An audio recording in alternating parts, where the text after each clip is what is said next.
जय श्री वीर शासन। जय श्री वीर शासन। जय श्री वीर शासन। नमो अरिहन्ताण।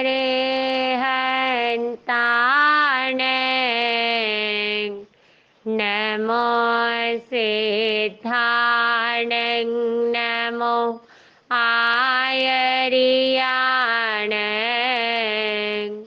नमो वज्रायाण। नमो लोय सवसाहुण। एसो पंच नमोकारो सर्व पावपनाशनो मंगलान् च सर्वेसिं पठमं हवै मंगलं। बोलिए पंच परमेष्ठी महामंत्र नवकार की जय हो। जय जग जीव जोनि विज्ञान जग गुरु जगानंदो जग ना हो जग बंधु। जय जग पिया माहो भयवं। जय सुयाणं पभवो तीर्थयराणंग पश्चिमो।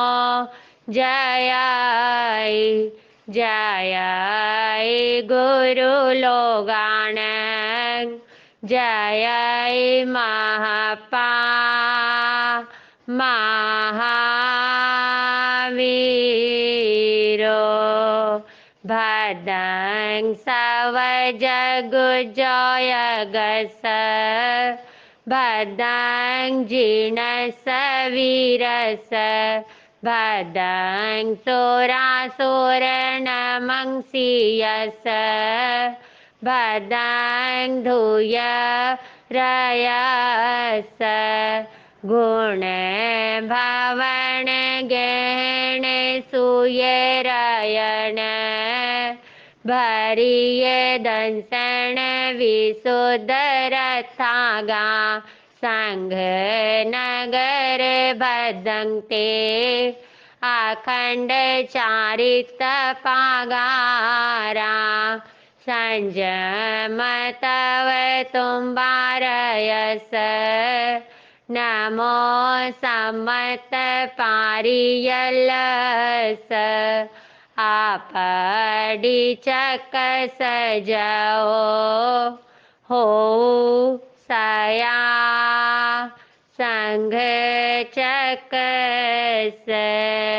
बोलिए सकल चतुर्विद श्री संघ की जय हो। अनंत केवली भगवंत की जय हो। सर्वज्ञ सर्वदर्शी तीर्थंकर महाश्रमण महाप्रभु महावीर स्वामी भगवान की जय हो। अनंत लब्धि के भंडार श्री गौतम स्वामी भगवान की जय हो। अनंत उपकारी श्री सुधर्मा स्वामी भगवान की जय हो। अनंत उपकारी श्री जम्बू स्वामी भगवान की जय हो। अनंत उपकारी सभी 14 पूर्वधर आचार्य भगवंत की जय हो। सभी विहरमान भगवान की जय हो। 11 गंधर्व 16 महासतियों की जय हो। अनंत उपकारी आचार्य श्री भद्रबाहु स्वामी जी महाराज से लेकर वर्तमान में युग प्रधानाचार्य आचार्य सम्राट पूज्य श्री शिव मुनि जी महाराज पर्यंत समस्त आचार्य भगवंत की जय हो। अनंत उपकारी देवर दिगनी क्षमा श्रवण महाराज से लेकर वर्तमान में आगम ज्ञाता आगम पुरुष उपाध्याय भगवान श्री जितेंद्र मुनि जी महाराज पर्यंत समस्त उपाध्याय भगवंत की जय हो। भगवती आर्या माँ सती श्री चंदन बालाजी महाराज से लेकर मेरी गुरुनी मैया अति विचक्षणा महासती श्री नंदिनी जी महाराज पर्यंत समस्त साधु साध्वी भगवंत की जय हो। नवमा अध्ययन श्री उत्तराधीन जी सूत्र गाथा 31 से 37। एय मठंगनी सामिता हेओ कारण चोइयो ताओ न मिंगराए सिंह देविंदोई नम बवी जे के पथि वातुजम नानमंते नराहिवा व्यवसे ते ठावई ताणं ताओ गच्छसि खतिया हेय मठंगनि सामिता हेओ कारण चोइयो ताओ नमीराए ऋषि देविंदमिणमबवि जो सहसाणम संगामे दुजय जिणे एगम जिणे जय अपाणं एस से परमो जाओ अपाण मेव जुजाई किमते जुझेण बजाओ अपाणमेवमपाणं जयितासुहमेहाय पंचेन्द्रियाणि कोऽहं मानं मायं तहेवलोहं च दुर्जयं चैव अपाणं सवंगपे जिये जियम् एय मठंगनि सामिता हेओ कारण चोइयो ताओ न मिंगराए सिंह देविंदोई नम बवी। जब नमिराज ऋषि ने कह दिया शक्रेंद्र महाराज को ब्राह्मण का आवेश धारण किए हुए, जब उन्होंने कहा कि आप पहले लुटेरों को, चोरों को, अपराधियों को, सभी को पकड़ ले, तो उन्होंने कहा कि भाई मेरे तो असली कसाई हैं, असली चोर जो मेरी आत्मा के रतन त्रय का हरण करने वाले हैं, और मैंने उनको पकड़ लिया है और अब मैं भली भांति निश्चिंत हो गया हूँ, सुरक्षित हो गया हूँ, मुझे किसी प्रकार का कोई भय नहीं है। बड़ा ही आध्यात्मिक रहस्य का प्रकटीकरण बहुत सुंदर ढंग से नमिराज ऋषि ने किया है कि वास्तविक चोर कौन है और किससे व्यक्ति भयभीत होता है और कैसे निर्भयता को प्राप्त हो जाता है। इस प्रकार ए मठंग निसामित्ता हेउ कारण चोइयो तव नमिंग राय ऋसिंग देविंदो इन मब्बवी। इस प्रकार से श्रवण करके समाधान को प्राप्त करके हेतु और कारण से प्रेरित इंद्र फिर नमिराज ऋषि को इस प्रकार कहने लगे, जे के पत्थिवा तुझम नानमंती नराहिवा वसे ते ठावई ताणंग तव गच्छसि खत्तिया, कि हे राजन, जो तुझंग, जो आपको, नराहिवा, हे नराधिप, हे राजन, जो राजा लोग पृथ्वीपति, पत्थिवा, जो राजा लोग पृथ्वीपति नानमंती, आपके आगे नहीं झुकते, आपको नमस्कार नहीं करते, वसे, उनको आप अपने वश में कर ले, पहले उनको अपने अधीन कर ले, ठावयिता, अपने अधीन स्थापित करके, तौ, तदनंतर, हे क्षत्रिय गच्छसि, आपको जाना चाहिए। कहीं ऐसा ना हो कि आप तो संयम धारण कर लें और उसके बाद ये जिसको भी आप अपना उत्तराधिकारी नियुक्त करें और वह सब इकट्ठे आक्रमण कर दें। तो इससे अच्छा है कि पहले आप उनको वश कर लें, पराजित कर लें, और उसके बाद आप जो है किसी प्रकार के उपद्रव की कोई संभावना नहीं रहेगी। तो आप पहले इन सभी आपके सामने जो नहीं झुकते हैं, नमस्कार नहीं करते हैं, जो आपके अधीन नहीं हैं, उनको अपने अधीन करके यहाँ पर शक्रेंद्र महाराज ने एक प्रकार से बहुत गहरी परीक्षा ली है।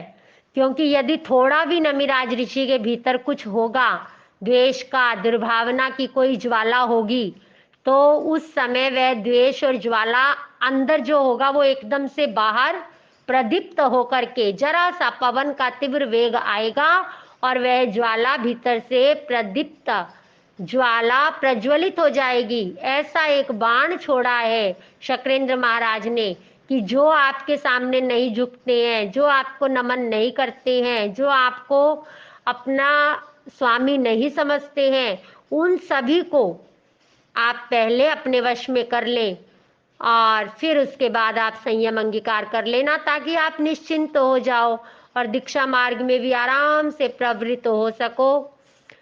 एवं मठंग निसामित्ता हेउ कारण चोहियो तो नमिराय ऋषि देविंद अमिन मब्बवी। देवेंद्र महाराज के, शक्रेंद्र महाराज के इस प्रकार से इस बात को सुनकर के नमिराज ऋषि हेतु और कारण से प्रेरित होकर, यहाँ पर बार बार क्यों कहा जा रहा है हेतु और कारण की? प्रयोजन है, उनके प्रश्न में प्रयोजन है और वो जो उनका समाधान करते हैं वो भी प्रयोजन सहित है। तो हेतु और कारण से प्रेरित होकर, यूं ही संवाद नहीं चल रहा है आपस के अंदर, कोई समय पास नहीं कर रहे हैं, एक दूसरे का बहुत, शक्रेंद्र महाराज भी उनको टटोल रहे हैं और वो भी अपने ज्ञान और वैराग्य के द्वारा बड़ा प्रयोजन पूर्वक समाधान कर रहे हैं। तो इस प्रकार से उन्होंने फरमाया, जो सहस्रम सहस्राणंग संगा में दुज्जय जिणे एगम जिनेज अपाणंग एस से परमो जओ। हे ब्रह्मदेव, जो सहस्रम सहस्राणंग, जो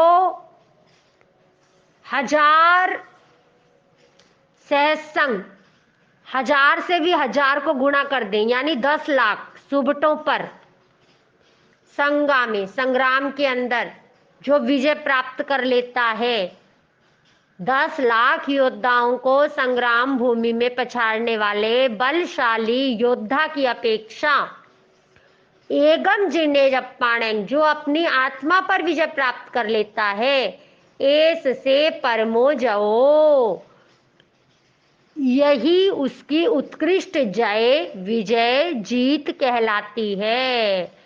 यही विजय सर्वोत्कृष्ट विजय है। लाखों सुबटों पर विजय प्राप्त करना कोई बहुत बड़े पराक्रम का काम नहीं है।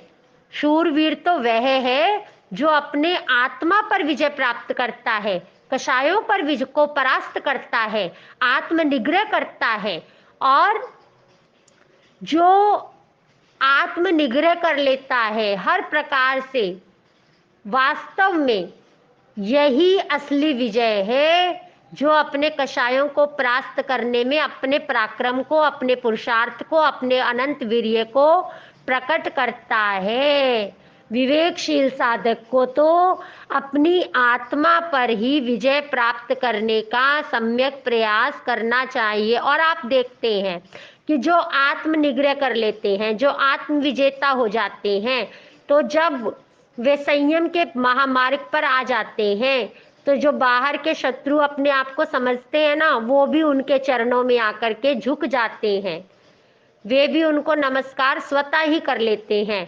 तो जो आत्म विजेता है वही जगत विजेता है। और वैसे भी संसार में भी कहा जाता है, जिसने अपने मन पर विजय प्राप्त कर ली उसने जगत पर विजय प्राप्त कर ली। और यहाँ पर तो आत्मा विजय की बात चल रही है। तो जिसने आत्मा पर ही विजय प्राप्त कर ली, जिसने कषायों को ही परास्त कर दिया, तो उसके लिए तो कोई भी किसी प्रकार का शत्रु, जिसका अंदर में शत्रु नहीं रहता, उसका वास्तव में बाहर कोई शत्रु नहीं रहता। बाहर में शत्रु तब तक ही रहता है जब तक भीतर में कषाय के शत्रु, कषाय रूपी शत्रु अड्डा जमाए रहते हैं, तब तक ही आपको लगेगा। जैसे ही आप अपने भीतर क्षमा भाव में आ जाएंगे, विनम्रता के भाव में आ जाएंगे, सरलता के भाव में आ जाएंगे, संतोष से परिव्याप्त कर लेंगे स्वयं के जीवन को, तो आप पाएंगे कि आपको बाहर में भी सब मंगल ही मंगल, आनंद ही आनंद, मैत्री ही मैत्री नजर आएगी। आपका बाहर में कोई शत्रु रहने वाला नहीं है। तो ये सारा जितना भी संग्राम है, ये भीतर का संग्राम है, ये कर्मों का है। जैसे जैसे कर्मों को परास्त करते चले जाएंगे, आत्म विजेता बनते चले जाएंगे, उतने ही अर्थों में हम सुखी होते चले जाएंगे। तो आगे फिर फरमा रहे हैं, अपाण में जुज्जाई किमते जुज्जेन बज्जो, अपाण में अपाणं जैता सुह में है। कि ज्ञानी जन फरमाते हैं, नमिराज ऋषि फरमा रहे हैं कि हे साधक, अपाण में जुज्जाही, अपनी आत्मा से ही युद्ध कर। किमते जुज्जेन बज्जो, बाहर के युद्ध से क्या प्रयोजन है? क्योंकि अपाण में अपाणं, जो अपनी आत्मा से आत्मा को जीत लेता है, वह जीव जयता सुह में है, वह जीव सुख को प्राप्त कर लेता है। आत्मा पर विजय प्राप्त करके अव्याबाद सुख में निमग्न हो जाता है। वास्तव में समस्त अंतरंग शत्रुओं का जो नायक है वो अज्ञान है, और सबसे बड़ा अज्ञान है कि मैं शरीर हूँ, शरीर का नाम है, शरीर की निंदा, शरीर की प्रशंसा, शरीर का सम्मान, शरीर की नाम की प्रतिष्ठा, और उसके अंदर उलझना अज्ञानता के कारण, आत्मा का ज्ञान ना होने के कारण, आत्मा का बोध ना होने के कारण। जब तक आत्मा का ज्ञान नहीं होता तब तक बाहर में ध्यान रहता है, और जैसे ही आत्मा में ध्यान आ जाता है तो वह आत्म विजेता सर्व विजेता बन जाता है, और उसका किसी प्रकार का बाहर में शत्रु नहीं रहता है। तो आत्म निग्रह करना ही वास्तव में हमारे लिए कल्याणकारी है, श्रेयकारी है, आनंदकारी है। और अंतरंग शत्रुओं के साथ युद्ध करना ही, उनको पराजित करना ही, अपने काम क्रोध कषाय विषय विकारों वासनाओं कामनाओं पर विजय प्राप्त करना ही वास्तव में असली विजय है। और फिर फरमाते हैं नमिराज ऋषि, पंचेन्द्रियाणि कोहम मानं मायं तैव लोहम च दुज्जयम चेव अपाणं सव्वं अप्पे जिये जियम। पांचों इंद्रियां, क्रोध, मान, माया और लोभ, ये सब, इनको जीतकर, और जो दुर्जय है, क्या दुर्जय है? अपनी आत्मा पर विजय प्राप्त करना। वास्तव में यही सबसे दुर्जयं चेवप्पाणं, अपनी आत्मा पर विजय प्राप्त करना ही सबसे अधिक कठिन है, दुर्जय है। सव्वं अप्पे जिये जियं, परंतु जो सब अपनी आत्मा पर विजय प्राप्त कर लेते हैं उनके लिए सब जीत लिए जाते हैं। जो आत्म विजेता बन जाते हैं, आत्म विजेता के सामने विश्व की सारी विभूतियां हाथ जोड़े खड़ी रहती हैं, वही वास्तव में विश्व विजेता बन जाता है। जो वास्तव में आत्मा के भीतर संक्रांति कर लेता है, उत्क्रांति कर लेता है, जो आत्म निग्रह में यत्नशील हो जाता है, जो आत्मिक गुणों का विकास कर लेता है, ऐसा निर्भीक और ऐसा त्याग मार्ग में प्रविष्ट हुआ, ऐसा वास्तव में वही क्षत्रिय है जो अपने आंतरिक शत्रुओं को समाप्त कर डालता है और उन पर विजय प्राप्त कर लेता है। माना आत्मा पर विजय प्राप्त करना दुर्जय है, बड़ा कठिन है, परंतु जो ज्ञान पूर्वक, विवेक पूर्वक, प्रज्ञा पूर्वक इस महामार्ग पर आगे बढ़ते हैं और जो अपने मिथ्यात्व, अविरति, प्रमाद, कषाय, अशुभ योग इनको परास्त कर लेते हैं और अपनी आत्मा पर विजय प्राप्त करने का सम्यक पुरुषार्थ कर लेते हैं, वास्तव में वही आत्मविजेता हो जाते हैं। वासुदेव श्री कृष्णा भगवान अरिष्ट नेमि के भाई हैं और भगवान अरिष्ट नेमि सर्वज्ञ सर्वदर्शी तीर्थंकर हैं और वे उनके चरणों में जाते हैं और इसीलिए उनके भीतर शाइक संकित का प्रादुर्भाव हो चुका है, प्रस्फुटीकरण हो चुका है।